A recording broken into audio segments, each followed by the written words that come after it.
So I'm going to try to explain how to flash a Sanbot that's running the 2.24.43 firmware. This is actually an old firmware, and what you want is 1.10. You can only get that by going to 1.15, which you can get from Sanbot support. Then you need to go to 1.7, and then you need to go to 1.10. All seems rather backwards, but hey presto. So they give you Phoenix Suite. You need to make sure the drivers are installed. You'll see them popping in a minute. This thing keeps going in and out. Device connected, not device connected, device connected, not device connected. I'm currently running Android 4.4.4. When you go up the version, it goes to Android 6. The robot should be off, right? You're going to plug this USB cable into the back of the robot behind the panel. Now, it's called brushing. You're supposed to put this cable between two white wire, oh, you can see it, two pins between the white cable. I think this works without that. So we're going to try this, okay? So I'm not using the little debug wire that you're supposed to fish out. What I'm working for is this keeps switching USBs. Look, it's device connected. And then it'll switch again and it won't be device connected. I'm hoping when it's device connected, I can flash it before it realizes. So, as I said, robot is off. It's running that version of firmware, right? 2.24.43. You really don't want that. Android 44. And if you keep noticing, without doing any, it's connecting, disconnecting, connecting, disconnecting. You need to make sure that you've installed the drivers. There's actually two drivers. There's the ABD driver, which is the Android one, and there's an AW driver. I'm surprised this hasn't actually tried to install that one yet. Let's see if it kind of flashes anyway. So I've hit flash update. Now it's lost the driver again. Not sure what it's going to do right now. I tried to flash. So at the moment it's in a bit of limbo. I'm hoping in a minute, aha, this comes up. Forces mandatory fill. Click yes, yes. And now, so I've not used the cable to the debug cable. This is still going back and forth trying to upgrade the firmware. Let's see if it actually takes it. I know this seems a little hacky, but I've got 10 plus of these things to update. Now it shoots up from 7 to 49, and from 49 onwards from 50, it's a lot slower. Other things to note on this is you need a Windows XP machine. I tried Windows 8, Windows 10, Windows 11, Windows compatibility mode. This machine is one of the first PCs I bought. It's an AMD 64, really old, well, one of the first laptops I bought. XP, it's proper old. The baby in the picture in the background, you can't see, it's my picture face there, is now 13. So this machine's got to be at least, I don't know, 15 years old. So, as I said, make sure, while that's firmware updating, there is something called Phoenix install here. Run that, and then that should tell you that the drivers are installed. If this doesn't, you're not going to get anywhere. So this is now installing.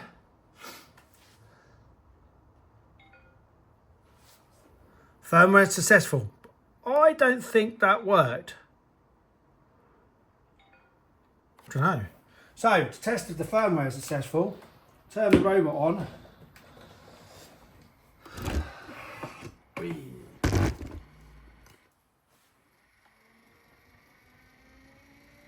I'm not sure that worked. You'll soon know if it's successful. It takes absolutely ages to boot up. Another thing to note, when you get to 1.7 or 1.10 firmware, this completely changes. The little O is a different splash screen. It's a little robot thing that flashes past.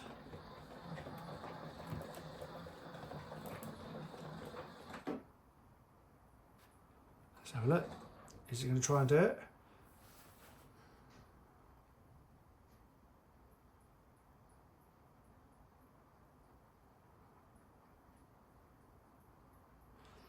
This comes up for ages, so don't assume it's not working yet.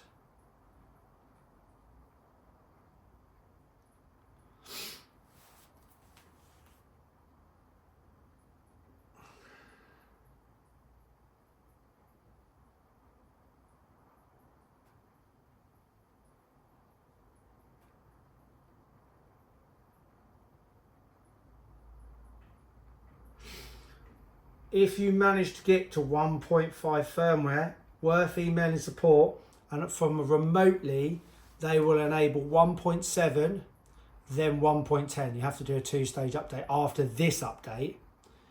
And to get developer mode enabled, which at the moment you click the robot build, they do remotely, which I think is a little cheeky, to be fair. They do it remotely. So what you do gain is you get all the voice services back, the apps update, the robot becomes useful again. So it swings around about. So let's see if this actually installs.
Right, so that means it's installed. I know, sorry, that's really long.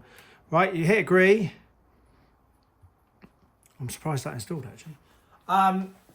Hit yes, pause again. Right, you need to put it on a Wi-Fi again. Right, this initialization takes a little bit. This allows you to set language again.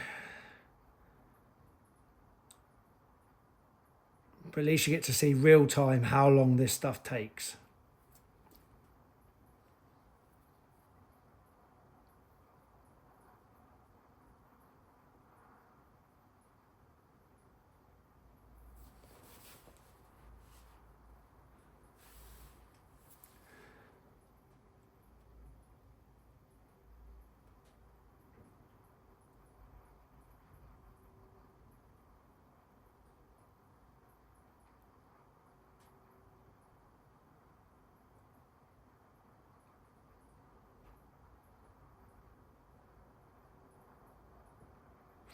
The idea of these videos, and I think there's going to be many more Sanbot videos, is this is a good bit of kit.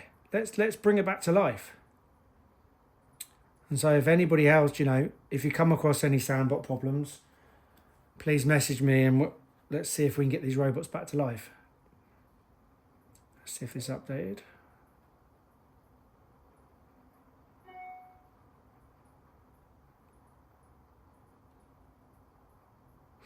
As said, after this update, you email Sanbot and they will then enable 1.7 and then 1.10. None of this process is quick though.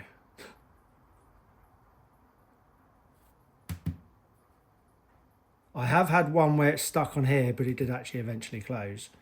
I don't know if there's many different versions of this robot.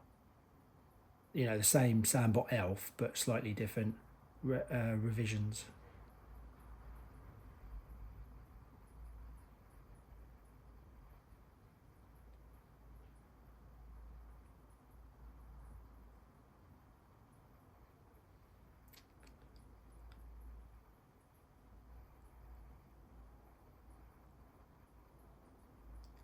Come on, it'll come up with a little grey screen in a minute.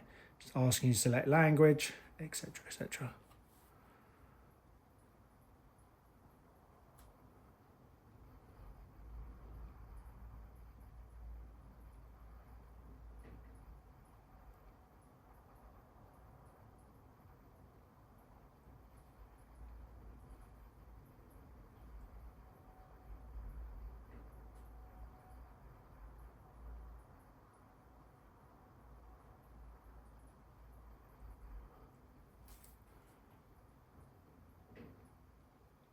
when you contact Sanbot, they will want the serial number of your robot, which is in the settings.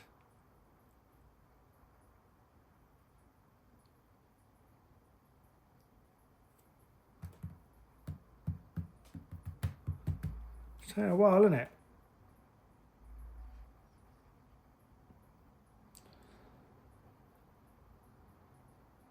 Ah, now. So now you can then set it up to English, agree the password. Let's go on that Wi-Fi.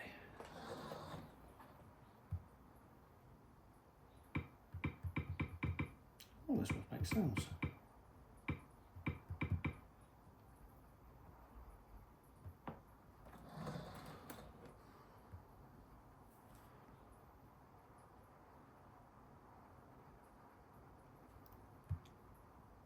Check the row you want.